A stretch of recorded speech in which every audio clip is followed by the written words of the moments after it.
Welcome back to the channel. Absolute love to have you here. So this is a quick games for a living update video. Right now there's a new article released by Manuel Sort, the CEO, called Gas Model Can Be a Bridge Between Web 2 and Web 3 Gaming. So at the end of this article, Manuel Sort talked about, as we prepare to launch new titles later this year, we are aware that the gaming industry is watching closely. No doubt, many want to see whether this new model can set a new standard how games are played, owned and monetized.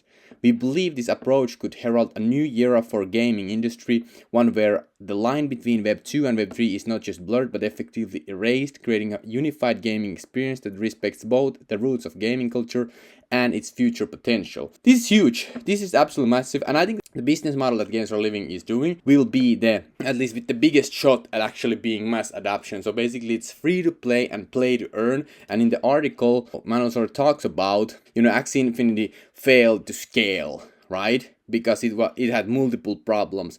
Now what Games for a Living has done is took all those problems and made the blockchain model sustainable and scalable, and also combine that with world-class games for mass adoption. And what the gas model really is, for example, if you look at old school boxed games, I learned this from Mitch Lasky, one of the investors on Games for a Living. I cover that later on this channel, so make sure that you subscribe.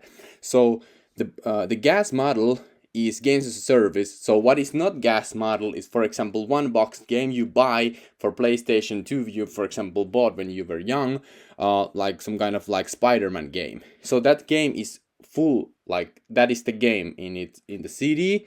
It's not going to be updated anymore. That's the game. But games as a service is a model where the game continuously gets updated.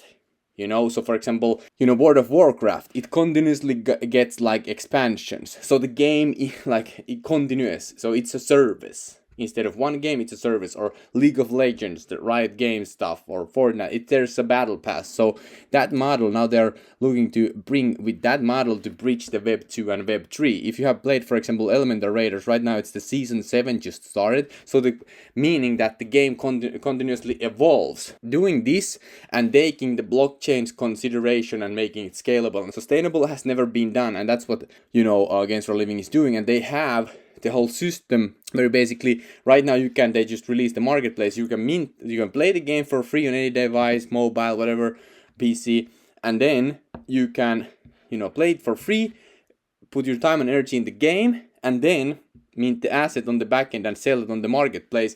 And the assets, they have multiple systems there. For example, in the card games, you need to burn the previous assets for the new ones, so it doesn't inflate the system, so there's not too many of the cards. And then also, the NFTs and the playable items can be used across the different games. And at the end of the article, it said, as we are prepared to launch new titles later this year, we are aware that the gaming industry is watching closely. So there's, for example, if you look at the roadmap, there's freaking Diamond Dreams coming soon.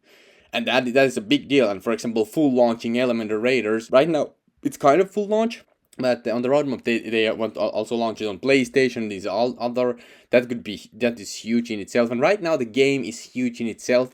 Now they're just waiting for the euphoria phase, because business. So if you have listened to anyone who knows what they're talking about, that there's business cycles. So crypto has its cycle. So, and also if you look at the gaming cycle right now, the Web 2 gaming. There was a huge with mobile gaming, free to play, but right now the success of games as a service free to play model over the past decade has been incredible. It's the standard. Now it says, however, the sustainable free to play gas model is under threat because margins are getting smaller and smaller across the board. This is due to a perfect storm combining an oversaturated market with rising user acquisition costs, and by reason, for example, privacy policies like Apple stuff, and it's not easy to market. If you look at, I think it was 900,000 people coming online every day. So that's insane amounts of people coming every single day. And it's getting competitive. The internet is getting more and more competitive day by day. So this new model is probably, in my opinion, the holy grail of gaming, Web3 gaming, that it can get mass adoption, and the token that accrues value from this will be Games for a Living. So that's why Games for a Living is just such a gem. Super low prices right now compared to what the potential is. There's already product, there's already marketplace, couple of games in the beta version right now. Like this is just incredible.